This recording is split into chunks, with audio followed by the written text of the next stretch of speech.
أعوذ بالله من الشيطان الرجيم بسم الله الرحمن الرحيم رب اشرح لي صدري ويسر لي أمري واحلل عقدة من لساني يفقهوا قولي آمین یا رب العالمین۔ اگلی آیات میں اللہ پاک دو موقع بیان فرما رہے ہیں کہ ایک موقع پر یعنی جنگ بدر میں چونکہ صحابہ کے اندر تقویٰ بہت زیادہ موجود تھا باوجود بے سر و سامانی کے، تو اللہ تعالیٰ نے ان کو کامیابی عطا فرمائی۔ دوسرا موقع غزوہ احد کا تھا کہ غزوہ احد کے موقع پر کچھ صحابہ سے آپ صلی اللہ علیہ وآلہ وسلم کی نافرمانی ہوئی تو اس کا نتیجہ سب کو بھگتنا پڑا۔ غزوہ بدر ہجرت کے دوسرے سال پیش آئی اور غزوہ احد ہجرت کے تیسرے سال پیش آئی۔ احد ایک پہاڑ کا نام ہے جو اس وقت مدینہ طیبہ سے تقریباً 2-3 میل کے فاصلے پر واقع ہے، جس کے بارے میں نبی پاک صلی اللہ علیہ وسلم نے فرمایا تھا کہ احد پہاڑ ہم سے محبت کرتا ہے اور ہم احد پہاڑ سے محبت کرتے ہیں۔ کیونکہ یہ غزوہ پہاڑ کے دامن میں پیش آیا تو اس وجہ سے اس کو غزوہ احد کہا جاتا ہے۔ اس غزوے میں مسلمانوں کی تعداد 700 تھی، اور جب اس غزوہ کے لیے نکل رہے تھے کیونکہ بدر کی شکست کے بعد مشرکین مکہ جو تھے وہ بہت تیاری کے ساتھ بہت اسلحے اور ایون اپنی عورتوں کو بھی ساتھ لے کر آ رہے تھے کہ تاکہ کسی بھی موقع پر اگر ہمارے قدم ڈگمگا جائیں تو عورتوں کی وجہ سے ہماری غیرت موجود رہے اور ہم لوگ کم ہمتی کا مظاہرہ نہ کریں۔ تو 1000 کی تعداد تھی۔ نکلنے سے پہلے جب آپ صلی اللہ علیہ وآلہ وسلم نے صحابہ سے مشورہ کیا کہ ہمیں باہر جا کے لڑنا چاہیے مدینہ کے اندر، تو مختلف رائے تھیں۔ نبی پاک صلی اللہ علیہ وآلہ وسلم کی بھی اپنی رائے تھی کہ اندر لڑا جائے، جس میں عبداللہ بن ابی کی بھی یہی رائے تھی۔ اس وجہ سے کچھ کی رائے تھی کہ باہر لڑا جائے۔ متفقہ فیصلہ پھر یہ ہوا کہ باہر جا کے لڑا جائے، تو عبداللہ بن ابی نے اس بات کو جواز بناتے ہوئے کہ ہم نے کہا تھا کہ اندر لڑیں یہ تو سیدھا خود کو موت کے منہ میں ڈالنا ہے، تو اس نے پھر جو 1000 صحابہ نکلے تھے مدینہ سے اس میں سے 300 کو اس نے اپنے ساتھ ملا لیا جو منافقین تھے، اور وہ لوگ وہیں سے رستے سے واپس ہو گئے اور پھر تعداد 700 رہ گئی، جبکہ کفار کی تعداد 3000 تھی۔ اور جب منافقین واپس جا رہے تھے تو ان کو دیکھ کے 2 مخلص گروہ بنو حارثہ اور بنو سلمہ جو مسجد قبلتین کے پاس رہتے تھے تو انہوں نے بھی جانے کا ارادہ کیا، لیکن چونکہ مخلص تھے، دل میں ایمان پختہ تھا، تو انہوں نے یہ چیز سوچی کہ اگر حضرت ابوبکر صدیق، حضرت عمر، حضرت علی اور آپ صلی اللہ علیہ وآلہ وسلم اگر نہیں جا رہے تو پھر ہمارے بھی جانے کا جواز نہیں، اور پھر یہ لوگ رک گئے۔ ان کا اگلی آیات میں بھی ذکر آئے گا۔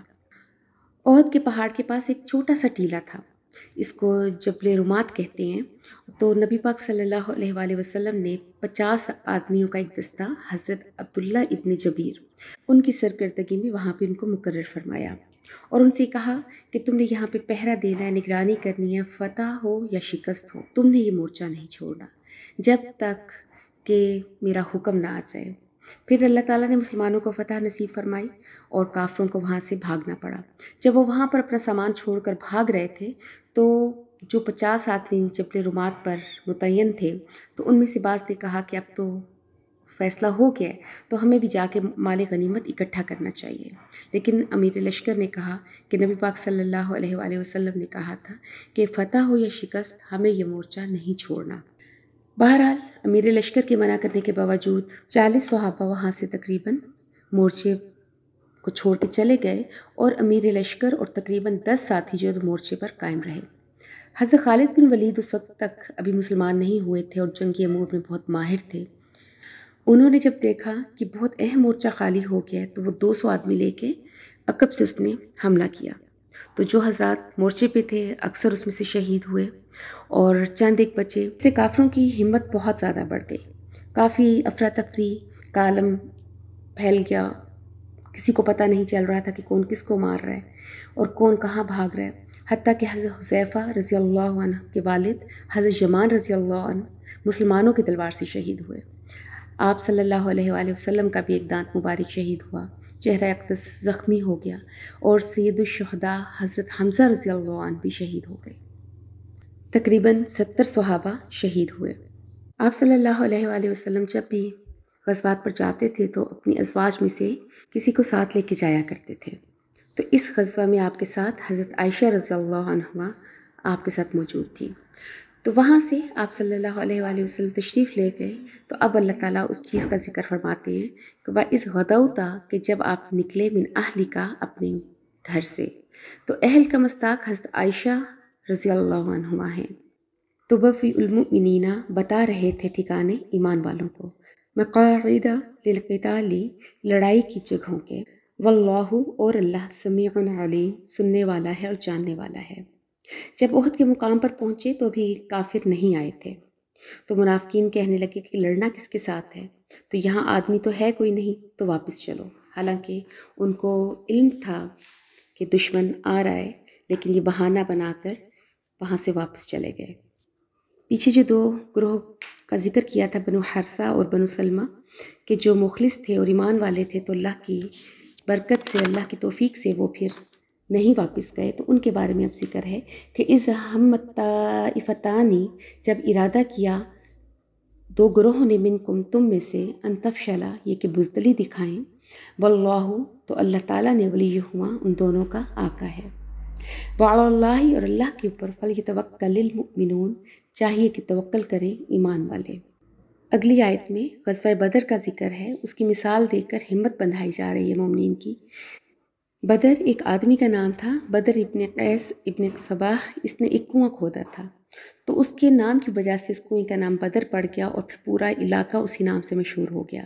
یہ مدینہ سے تقریباً 80 میل کے فاصلے پر ہے. مارکہ ہجرت کے دوسرے سال 17 رمضان جمعہ کے دن پیش آیا. اس میں صحابہ کی تعداد 312 اور آپ صلی اللہ علیہ وآلہ وسلم کو ملا کر 313 تھی. 8 تلواریں، 6 زرہیں، 2 گھوڑے اور 70 اونٹ تھے.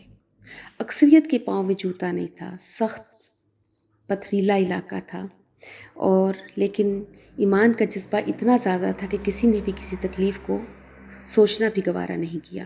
جب بدر کے مقام پر پہنچے تو پانی کے کنویں پر کافروں کا قبضہ ہو چکا تھا. صاف میدان پر مشرکوں نے پڑاؤ ڈال لیا تھا، اور جس مقام پر آپ صلی اللہ علیہ وسلم اور آپ کے ساتھی تھے وہاں ریت تھی، پانی نہیں تھا.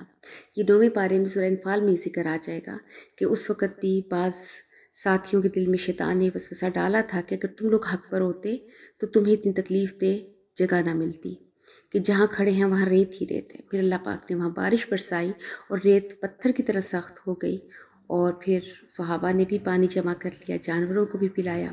مقابلے میں 1000 کافر تھے اور ہر طرح کے اسلحے سے لیس تھے.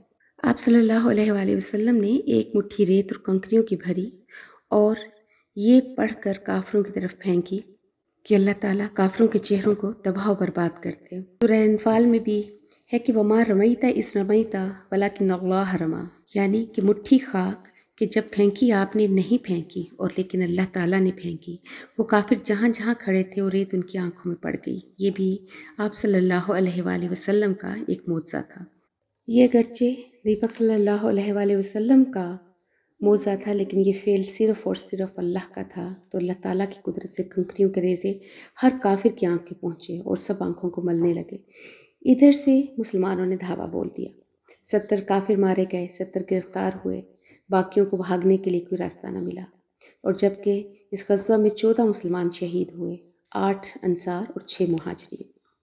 ان کی قبریں آج بھی بدر کے مقام پر ایک 4 دیواری کے اندر موجود ہیں. تو اللہ تعالیٰ اس کی مثال دے کر بیان کر رہے ہیں کہ وَلَقَدْ نَصَرَكُمُ اللَّهُ اور البتہ تحقیق مدد کی تمہاری اللہ نے بھی بدر کے مقام پر وَأَنْتُمْ أَذِلَّةٌ اور حالانکہ تم کمزور تھے. فَاتَّقُوا اللَّهَ بس ڈرو اللہ سے، لَعَلَّكُمْ تَشْكُرُونَ تاکہ تم شکر ادا کرو. استقولوا اور جب کہا آپ صلی اللہ علیہ وآلہ وسلم نے للمؤمنین ایمان والوں کو، أَلَّنْ يَكْفِيَكُمْ کہ کیا کافی نہیں ہے تمہیں، أَن يُمِدَّكُمْ رَبُّكُمْ یہ کہ امداد کرے تمہارا رب تمہاری، بِثَلَاثَةِ آلَافٍ مِّنَ الْمَلَائِكَةِ 3000 فرشتوں سے منزلین اتارے ہوئے. سورہ انفال میں 1000 فرشتوں کا بھی ذکر آیا ہے کہ پہلے اللہ نے 1000 فرشتوں کا بھی ذکر کیا. اب چونکہ کافر 1000 تھے اور چونکہ کافر مسلمانوں سے 3 گنا زیادہ تھے، تو اللہ تعالیٰ نے پھر مزید وعدہ فرمایا کہ 3000 فرشتے اتاروں گا. اور پھر عین جنگ کے موقع پر یہ خبر بھی آئی کہ قرظ بن جابر فہری جو کافر بہت سارے قبیلوں پر بہت اثر رسوخ رکھتا تھا، وہ بھی کافروں کی مدد کے لیے آ رہا ہے. تو اللہ تعالیٰ نے فرمایا کہ اگر وہ آئے گا تو میں 5,000 فرشتے نازل کروں گا۔ حضرت عبد الرحمن بن عوف رضی اللہ عنہ فرماتے ہیں کہ میں نے بدر کے موقع پہ 2 آدمیوں کو دیکھا، سفید کپڑے سفید پگڑیاں باندھے ہوئے تھے اور ان کے ہاتھ میں چابک تھا، اور وہ چابک اس طرح کافروں کو مارتے تھے کہ وہ اسی وقت نیچے گر کے مر جاتے تھے۔ اور ان میں سے ایک نے کہا اقدم حزوم، کہ اے حزوم تو آگے بڑھ۔ حضرت عبد الرحمن بن عوف فرماتے ہیں کہ میں نے اس کا ذکر آپ صلی اللہ علیہ وآلہ وسلم سے کیا تو آپ نے فرمایا کہ وہ جبرائیل اور میکائیل علیہ السلام تھے، کیونکہ جس گھوڑے پر حضرت جبرائیل علیہ السلام سوار تھے اس کا نام حیزوم ہے۔ جب آپ صلی اللہ علیہ وآلہ وسلم نے مسلمانوں سے یہ بات کہی تو اللہ تعالیٰ نے فوراً اس کی تصدیق فرمائی اور کہا بھلا کیوں نہیں، ان تصویروں اگر تم صبر کرو گے وتتقوا اور تقوی اختیار کرو گے، وَيَأْتُوكُم مِّن فَوْرِهِمْ هَٰذَا، اور اگر دشمن آ جائیں تمہارے پاس فوری طور پر، یمددکم ربکم، تو تمہارا رب تمہاری مدد کرے گا، بخمسۃ آلاف من الملائکۃ، 5,000 فرشتوں کے ساتھ، مصومین، جو نشان لگے ہوئے ہوں گے۔ وما جعلہ اللہ، اور نہیں کیا اللہ تعالیٰ نے فرشتوں کے نزول کو الا بشرا لکم، مگر تمہارے لیے خوشخبری، وَلِتَطْمَئِنَّ قُلُوبُكُم بِهِ، اور تاکہ تمہارے دلوں کو مطمئن کرتے اس کے ذریعے۔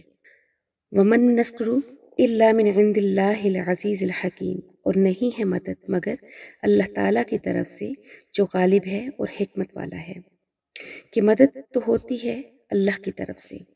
اللہ چاہے تو فرشتوں کے بغیر بھی فتح دے سکتا ہے، مگر انسان طبعی طور پر کمزور ہوتا ہے، اور اسی لیے پھر ان کو بشارت دی گئی کہ اگر وہ 3,000 دشمن سامنے آ گئے تو وہ 5,000 فرشتے بھیج دے گا۔ اب یہاں پر غور کریں کہ جو 300 بدقسمت منافق عین جنگ کے میدان سے چلے گئے تھے، ان کا اللہ نے ذکر تک نہیں کیا، گویا وہ اس لائق ہی نہیں تھے کہ ان کا ذکر کیا جاتا۔ آگے فرمائے لیقطع طرفم، تاکہ کاٹ دے وہ ایک حصہ من الذین کفروا، ان لوگوں میں سے جو کافر ہیں، اور یکبتہم، یا ان کو ذلیل کرتے، فینقلبوا خائبین، تاکہ وہ لوٹیں نامراد ہو کر۔ پھر جو بھاگنے والے تھے وہ مہینوں گھروں سے نہیں نکلے، ان کی عورتیں ان کو تانے دیتی تھیں، ہر گھر میں ماتم کا سما تھا، اور یہ بہت بڑی ناکامی تھی کفار کی۔ یہ تمام قرآن کے جو واقعات ہیں، جو اللہ کے احکام ہیں، یہ صرف اس لیے نہیں ہے کہ ہم ان کو بس پڑھیں برکت کے لیے، اپنے مشکلوں کو حل کرنے کے لیے، بلکہ یہ وہ چیزیں ہیں کہ جن کو اگر ہم اپنا لیں تو آج ہم بھی ہر مقام پر فتح یاب ہو سکتے ہیں۔ کہ مسلمان اگر اللہ سے ڈریں، اس کے احکام کی پابندی کریں تو فرشتے ان کی مدد کے لیے اتریں گے۔ آج اگر کمی ہے تو ہمارے اندر ہے، ورنہ اللہ کی رحمتوں میں کوئی کمی نہیں۔ آج ہم اپنے مقام سے گر چکے ہیں کیونکہ ہم نے اس قرآن کو چھوڑ دیا ہے۔ تو اللہ پاک ہم سب کو اس قرآن کو پڑھنے اور سمجھنے کی توفیق عطا فرمائے۔ وآخر دعوانا ان الحمد للہ رب العالمین۔